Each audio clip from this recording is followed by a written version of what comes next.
pwede po pagawa din para sa isang OFW. Yes, yes. Hindi lang to para sa isa, kundi para sa lahat. Yeah. Haragan.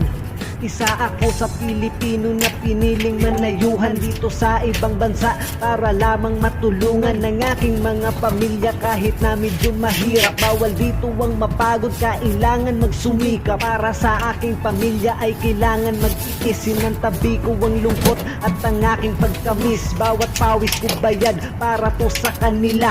Ayos lang magsakripisyo basta kayo masaya. Kaya sana lang naman ay maintindihan nyo, kasi para sa inyo naman ginagawa ko. Minsan kami ay gipit din, meron kaming gasto. Kung di makapagbigay ay wag lang magtampo. Sobrang hirap ng lagay, kung sana ay alam nyo lang. Sana ay intindihin nyo din ang nararamdaman. Kamustahin nyo lang kami, ay ayos na yun sa amin. Kaligtasan sana namin, inyo din ipanalangin.